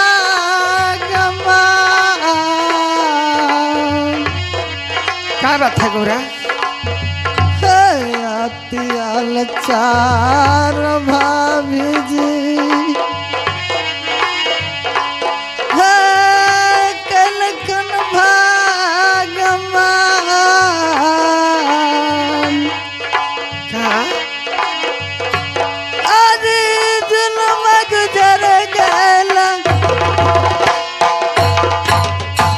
भाभी जी राज मोहब्बा से एक तुम्हारा भाई उधर आए हैं भाभी जी। क्या? हमारे भैया जी ने बोले हैं भाभी जी। क्या सुनिए। क्या मेरा भाई आया है? हाँ भाभी जी। रुदल आया है? हाँ। तो बड़ी खुशी की बात है। सुनिए भाभी मैं कभी अपने आंखों से रुदल भाई को मैं देखी नहीं। भैया जी ने खाना बनाने का है भाभी जी। क्या? 2 थाली में खाना परोसने के लिए बोले हैं, सोने के थाली में चांदी के थाली में भाभी जी। लेकिन भाभी एक थाली सोना के थाली में एक जहर का पीस डालने का है भाभी जी। क्या? हाँ भाभी जी। हमारे स्वामीनाथ ने हाँ ऐसा सोच रहे हैं? हाँ। नहीं गौरा, ऐसा नहीं होना चाहिए। सुनिए भाभी।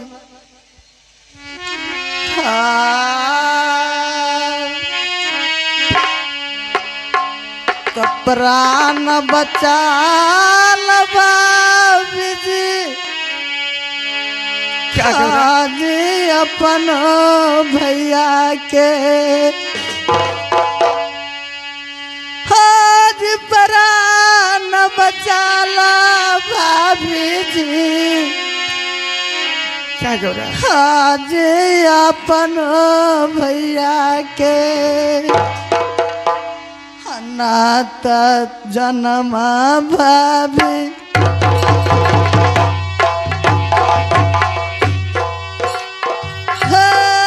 जैत जी मराई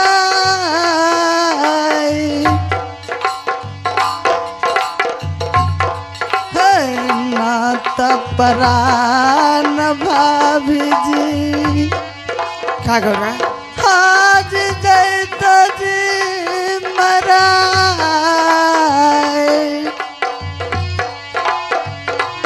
आज प्राण बचाला भाभी जी। अपना भाई को कैसे जान बचा लीजिए भाभी, इसलिए हम कहने आए हैं भाभी जी।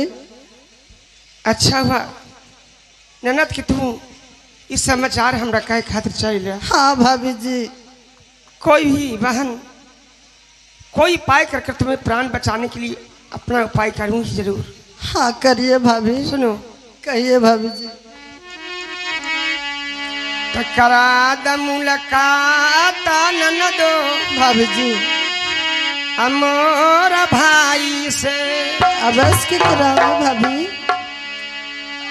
भाई रुदल से हम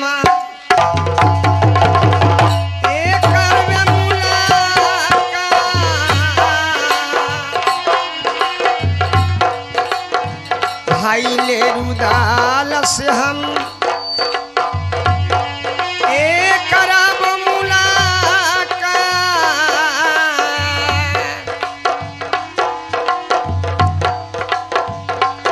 एक करब मुलाकात जाओ। तुम मेरे भाई का कहना कि दीदी आपसे मुलाकात करने के लिए बुला रहे हैं। ठीक है भाभी जी, मैं आती हूँ बुला के लेके। तुम बैठिए यही महल में भाभी जी। ठीक है जाओ। ठीक।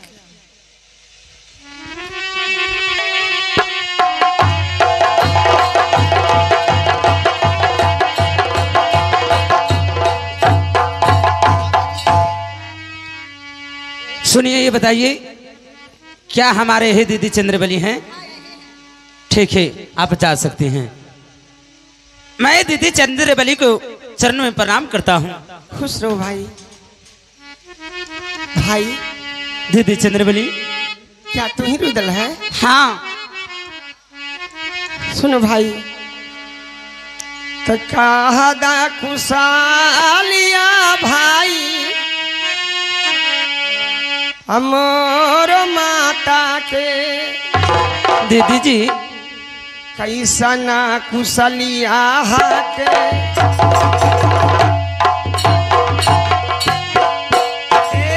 माता के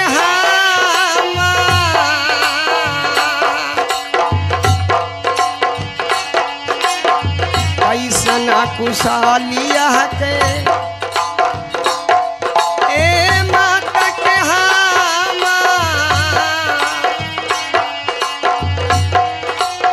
कैसन कुशलिया है मोर पिता के। दीदी चंद्रबली, ये बताओ केरी में माँ कि कुशल कैसा है, मेरे पिताजी का कुशल कैसा है, और राज महाबे का कुशल कैसा है। क्या कुशल जानने के लिए चाहती है दीदी जी? सुन लीजिए। और मेरी मौसी का कुशल कैसा है। सुन लीजिए। तो जा बस गवाना दीदी जी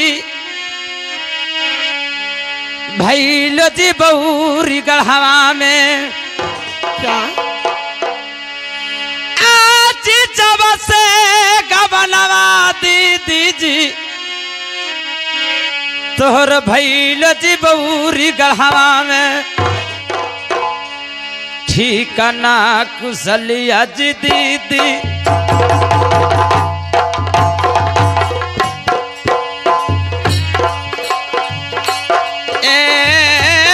मौसी के क्या कुशल नहीं है। ठिकाना कुशलिया दीदी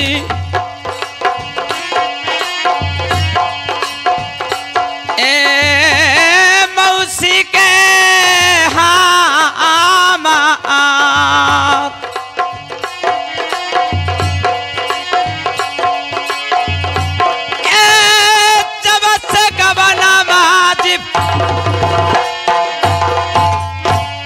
देखेला सूरतिया दीदी जी।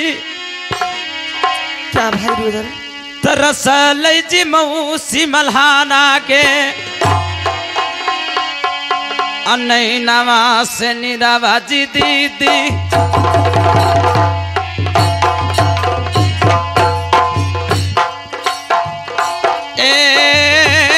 रोज जी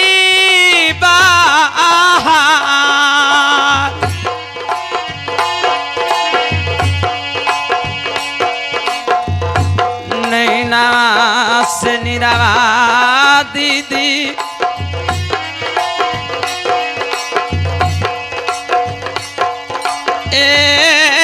रोज जी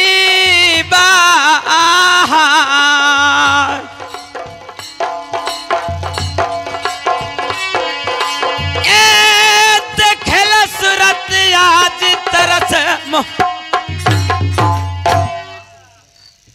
हे दीदी चंद्रबली, क्या भाई? हमारे मौसी को जब से तुम्हारे गौन हुआ है, जब से तुम्हारे सूरत देखने के लिए हमारे मौसी पागल हो चुकी है कि कब हमारे बेटी चंद्रबली राजमहबा में आएगी। मैं सूरत देखूं जी भर को। आज नित्य दिन उदास रहती है, अपने नीर को बहाते रहती है। क्या ऐसा बात है? हाँ दीदी। ये बताओ भाई, तुमने मुझे विदाई कराने के लिए आया है? हाँ, मैं विदा कराने के लिए मैं मौसी से वादा करके आया हूँ कि मैं दीदी चंद्रबली की विदाई कराने के लिए मैं बौरीगढ़ में जा रहा हूँ। तो कहदा खुशालिया भाई हमर माता के। दीदी जी कैसना कुशलिया के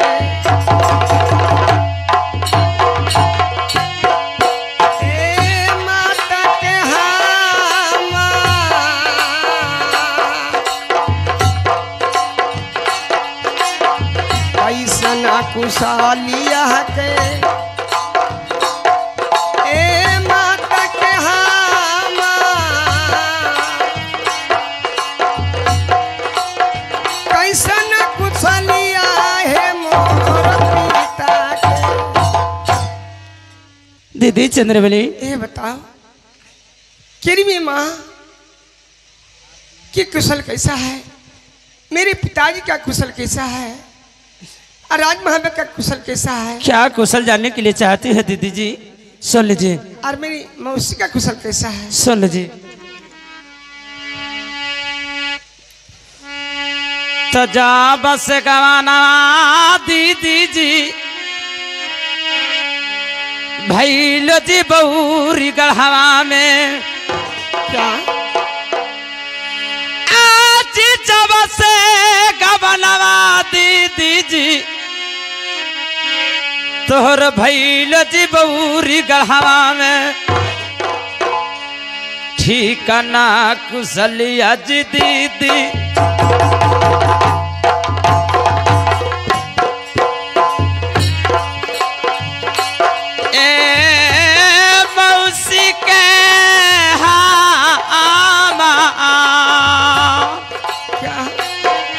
कुशल नहीं है।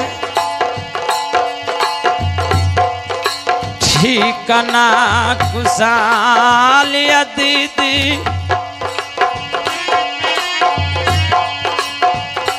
ए मौसी के हामा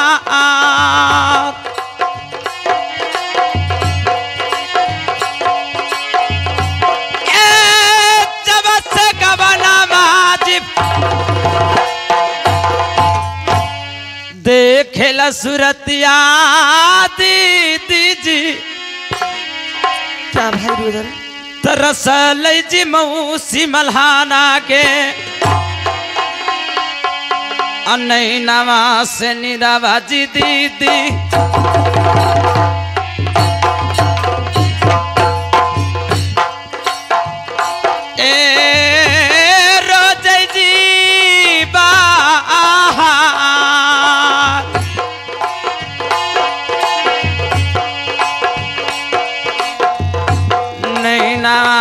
से निरावा दीदी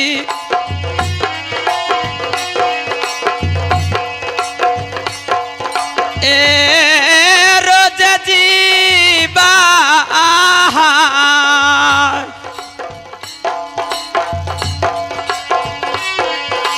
ए देखल सूरत आज तरस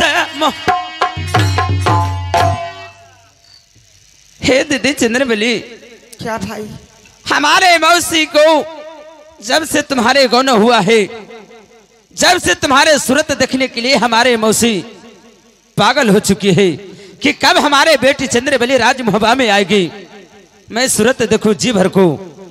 आज नित्य दिन उदास रहती है, अपने नीर को बहाते रहती है। क्या ऐसा बात है? हाँ दीदी। ये बताओ भाई, तुमने मुझे विदाई कराने के लिए आया है?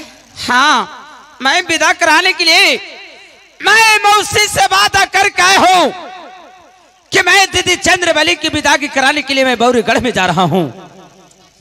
सुनो भाई। क्या सुनाइए दीदी जी?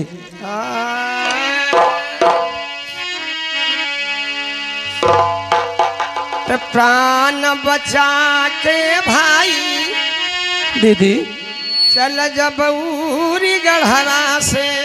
क्या? आहो प्राण बचा के चल जा बौरी गढ़वा से, न तो जिंदा न परनमा बचतो बौरी गढ़वा के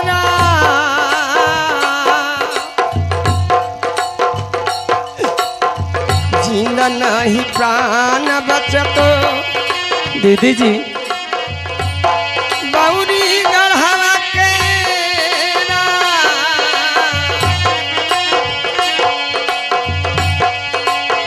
प्राण बचा के चली जाती हवा में। दीदी अगर प्राण बचा के ये बौरी घर से राज वहां पे चल जाओ क्या और विदागी का नाम भूल जाओ। क्या पिताजी क्या नाम है भूल जाऊं बोरीगढ़ में? दीदी चंद्रबली क्या हमारे पिताजी नहीं देंगे? धमा चंडाला भाई रहले तोर भगिना ने क्या आया धमा चंडाला रहलन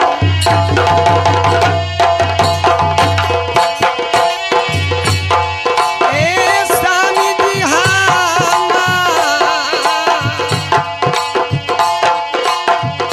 धमा चंडाला रहलन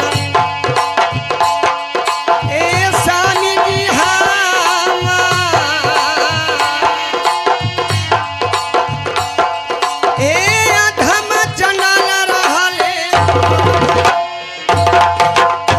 दीदी चंद्रबली क्या अधमा चंडाल हमारे भगना है? क्या धम चंडाल हमारे जिजाजी है? इसलिए विदागी नहीं देंगे? हित कुटुंब परिवार को कभी नहीं चिंते। सायो अरे धन के भूखे हैं। इतना ही नहीं भाई सुनो। क्या सुनाओ? सारी बात तू अपने कह दो दीदी चंद्रबली क्या बात है? भोजन में जहारवा भाई मिलते आझूने सोना के थरियावा में भोजन भाई करिहन दीदी जी हे सोना के थरियावा भोजन भाई करिहन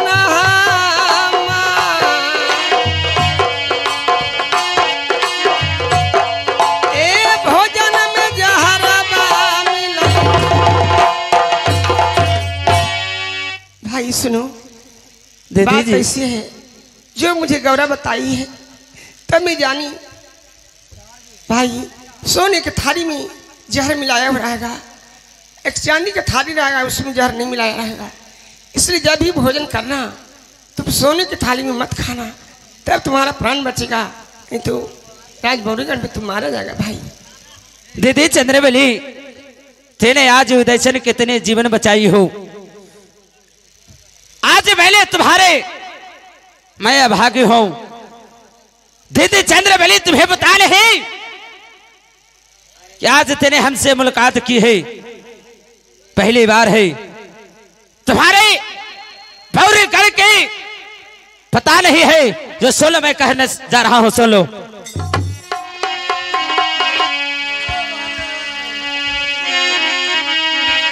तो जैसे तरसा के दीदी जी मरल न जी हमर मौसी मल्हाना के, आज उस तरसा के मरब बौरीगढ़ के रात तभेद बता दल दीदी जी बौरी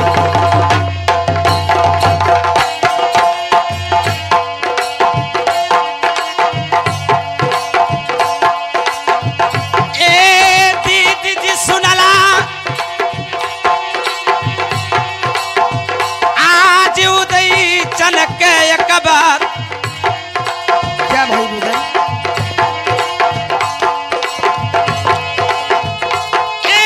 दीदी जी सुनला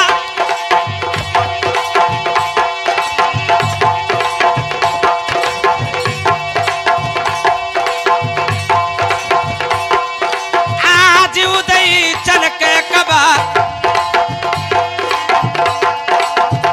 आज उस तरसा के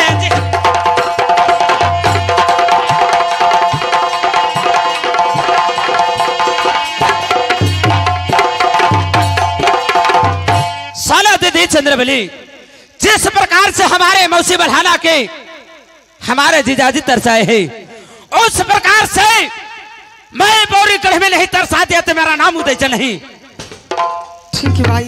ठीक है, यदि ऐसा बात है तेने हमारे जीवन बचाई हो, ठीक है, चले अपने रंग महल की जाओ और मैं जाकर अपने जीजा जी से मुलाकात करता हूँ। ठीक है, ठीक है दीदी जी। खुश रहो, सचेत रहना।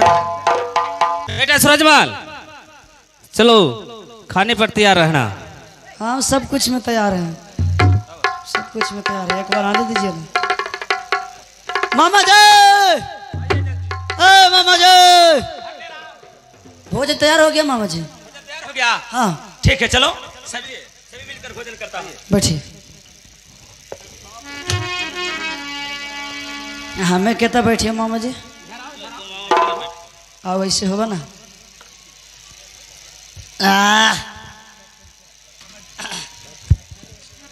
लेकिन ये बताइए साले साहब जी, खाने पर बैठ गए हैं, खाना भी बहन गौरा परोस दी और हाथ में ढाल तलवार लेके खाना खाइएगा। जीजा जी, मैं नित्यदिन अपने हथियार को लेकर भोजन करता हूँ। क्या हाथ में आप ये ढाल तलवार लेके खाना खाते हैं? हाँ, नहीं, मैं अपने हथियार किसी को देता नहीं ये हूँ। सब क्षत्रियों का धर्म नहीं होता है कि खाना खाते समय हाथ से ढाल तलवार को पकड़े रहना। क्या ऐसा बात है जीजा जी? हमार बात तो मानवा की ना, मेरा रख था। ठीक है, यदि ऐसा बात है तो लो अपने बगल में धर लेता हूँ। ना लावा नाम धरवा दिए दुर्पल से। लो बहादुर, ठीक है, धरो। ऐसा जगह धरने के मिलबो नहीं करे, जाओ ना रे।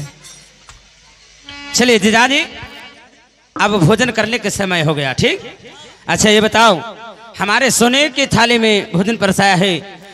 भगनेराम, तुमको चांदी की थाली में, जीजा को चांदी की थाली में।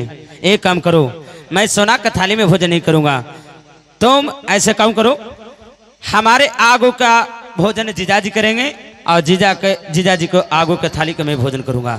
जीजा जी, आप इसमें भोजन कीजिए और इसमें मैं करता हूँ। ये कैसी बात करते हैं आप घर का मेहमान है तो आपको सोना की थाली में खाना चाहिए, आप लोग चांदी की थाली में खा लेते हैं। लीजिए खाइए। हाँ भाई, वो थाली लेके जाइएगा। सुनिए जीजा जी, क्या? मैं एक दिन के लिए आपको यहाँ मेहमान बन के आया हूँ, तो ऐसा तो नहीं है कि हमारे इतना खसदार कीजिए क्योंकि लोग देखेंगे तो कहेंगे कि भाई अपने साला साहब को बहुत इज्जत कर रहे हैं। एक काम कीजिए भगने राम, जिदे सब बात है तो तुम सोने की थाली में तुम खाओ और चांदी की थाली में तुम्हारे आगू को भोजन में करता हूं। बताइए, हम लोग घर वाले हैं, घर वाले हम लोग सोना की थाली में खाएंगे, आप चांदी की थाली में खाएंगे, लोग देखेंगे तो क्या कहेंगे कि घर वाले अपने सोने की थाली में खाते हैं, अब मेहमान को चांदी की थाली में खिलाते हैं। इसलिए आप सोने की थाली में ही खाइए। चुप रहो, एक काम कीजिए जीजा जी। क्या? यदि ऐसा बात है तो चांदी का थाली हटाइए और दोनों मिलकर एक साथ में सोने के थाली में भोजन करता हूँ। नहीं, ये शोभा नहीं देगा। जब थाली है ही तो अलग अलग खाएंगे कि एक थाली में क्यों खाएंगे? आप नहीं खाइएगा? ठीक है भगने राम, भगना सूरजमल, ये थाली हटाओ। सुना ना, और दोनों मामू भगना मिलकर एक साथ भोजन करूंगा। हम जूठा करो ना खाइयो, ना खाइयो ना खिलाइयो। अरे हम जूठा करो खिलाते तोरा भगत मोना खिल के। क्या ऐसा बात है? राजू भगत माना कि हमको खाना एक साथ में भोजन नहीं करोगे? अभी मुरना इनका होले है। अरे मारेंगे तो क्या एक साथ में भोजन नहीं करोगे? नहीं करता हूँ। नहीं करोगे ना? तो अरे नहीं होगा तो नहीं होगा। नहीं होगा।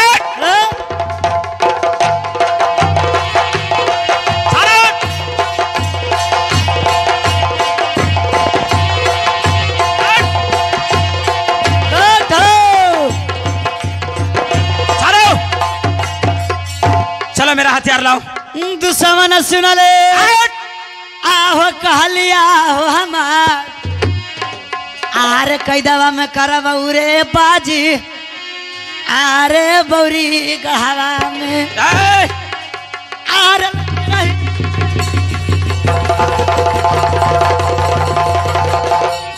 आरे बौरी गहवा से तू आज आरे भेद सुना दे।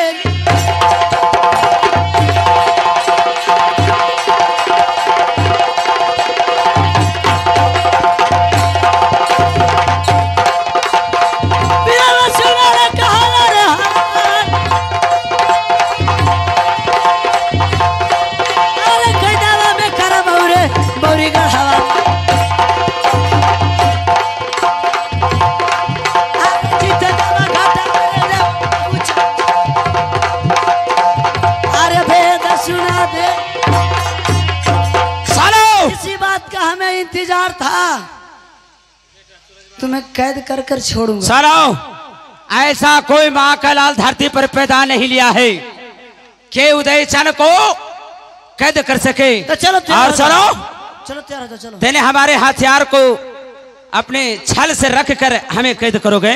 रासबिंदुल भी सुनो, मऊगानियन थरीबा चुप रहो। रासबिंदुल को भी तुम्हारा छल ही से कैद किया हूं। तुम्हें पता नहीं, तुम्हारे अपना भगना समझ के तुम्हारे छोड़ रहा हूं, नहीं तो किसी माँ को लाल कोई छात्र दूसरा पिता नहीं लिया था कि उदय चल के कोई सामना कर सके। तो चलिए तैयार हो जाइए। चलो तैयार हो जाओ। चलो तैयार हो जाओ।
सुनो, चलो हमारे कैद से आजाद करो।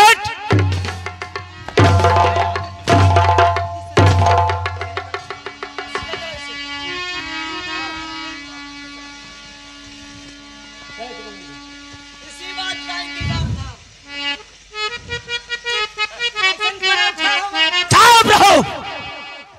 हाय आहो छला से कैदवा दूसवान। अरे बेटा सूरजमल, बहुत मार मारो इसको। आहो कैलाई बौरी नगरिया दूसवान। आहो धोखा से लेकाई दवा आहो दूसवान। कैला जुहाम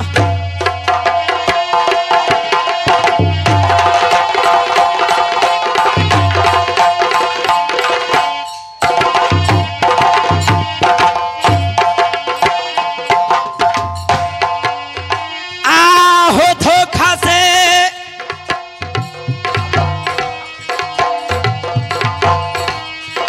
कैदवा दूसवान।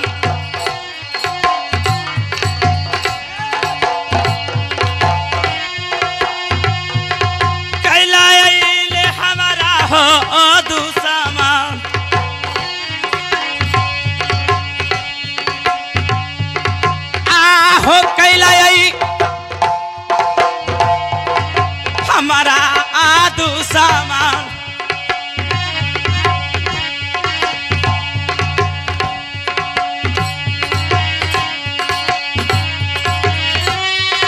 धोखा से लेके दवा रे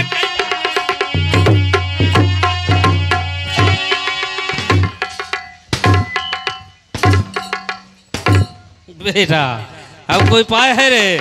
तू बच के जाएगा या बोरीगढ़ से? कभी तुम्हारा प्राण अब राज बहुआ नहीं जाएगा। आहो बहु जब बिरवा हो दुश्मन तू रहले हो बहुरी गहवा के तदे देहु ते गवा हो दुश्मन।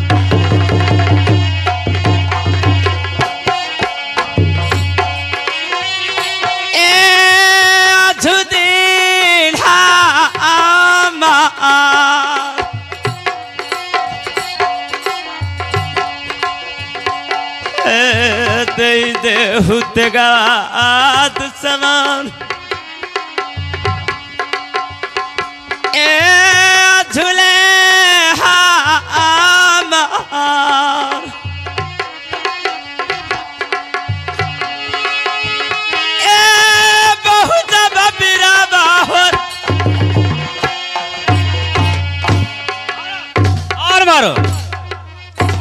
इसे तड़पा तड़पा कर मारो। है दुश्मन कहीं का, अगर यदि तुम्हें बहू में बल है तो हमारे कैद से आजाद कर देगा देकर तेरे पर वालो, तो मानूंगा कि तेरे बौरीगढ़ के बहुत वीर बलवान हो। अच्छा ऐसे कीजिए, मैं इसको धर से सीढ़िया कर देता हूँ। हटो नहीं। हटो। अरे 2 किलो कच्चा मिठाई मंगावा। अरे काहे रे? तेरा ठूस के मार भी गारिया में। अरे बेटा सूरजमल, इसका सिर काट लेते हैं। नहीं बेटा सूरजमल, इसे इतना आसान मौत नहीं देना है। इसे तड़पा तड़पा कर बौरीगढ़ राज में मारना है। इसे 80 हाथ का तलवार खड़ाओ और उस तरहारे में इसे डाल देंगे और इसके छाती पे 80 मार का चट्टान रख देंगे हरामजादे को। इसे तड़प तड़प कर प्राण बौरीगढ़ में रह जाएगा। जब अगर ते सिर काट देगा तो क्षण भर में इसका प्राण निकल जाएगा, लेकिन इसे तड़पा तड़पा कर बौरीगढ़ राज में मारना है। ब्रह्मानंद जी इसी तरह मामा आए थे, लेकिन मैं वादा किया था उनसे कि जिस समय बौरीगढ़ रुदल पैर रखेगा उसी समय समझो उसको नया उदाहरण मिल गया। अगर हमारे प्राण बचेगा तो तुम्हारे बौरीगढ़ के मैं किला फसा नहीं कर दो तो मेरा नाम उदय चल नहीं। अरे अब कौन तुम्हारा बचाएगा? इसको प्राण बचेगा, अब तुम्हारा बचने का है। उम्मीद सोच रहा है कि हमारा प्राण बच जाएगा। ये बौरीगढ़ है ना जी, एक बैर की तरह है, बैर की तरह कांटा चुभता है तो फिर दोबारा निकलता नहीं है।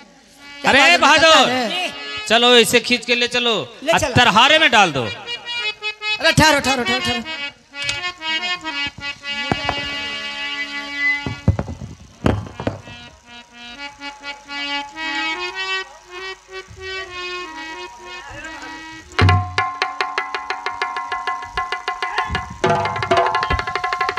चलो, बहुत फड़फड़ कर रहा था, अब ये तरहारे में तड़प तड़प कर इसका प्राण रह जाएगा।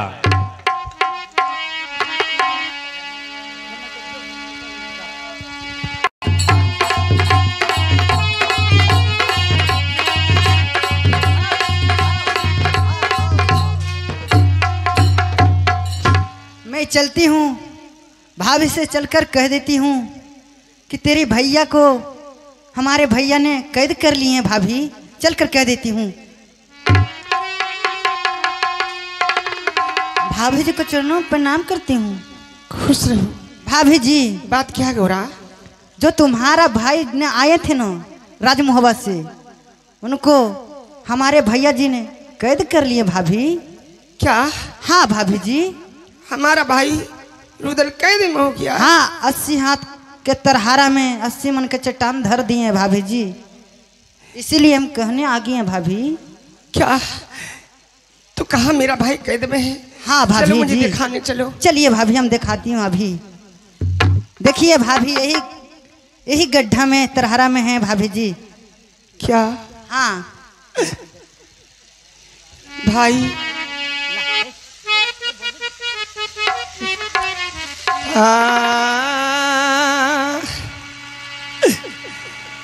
ये ही लागी माना भाई करहली हो तोहरा के, बतिया न मनला भाई। ए रुदलहा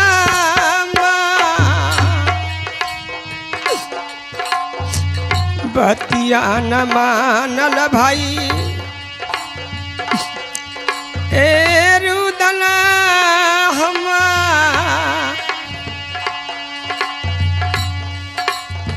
यही लागी माना करहली तोहरा के भाई। मैं इसलिए माना करती थी कि भाई तू यहाँ से प्राण बचा कर लौट कर चले जा, कि तूने बात नहीं माना।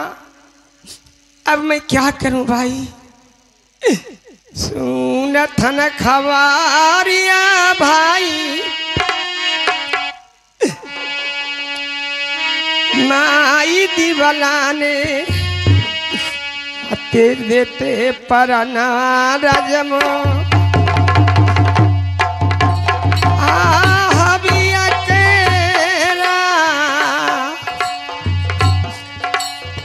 तेज देता पराना मोहबिया केरा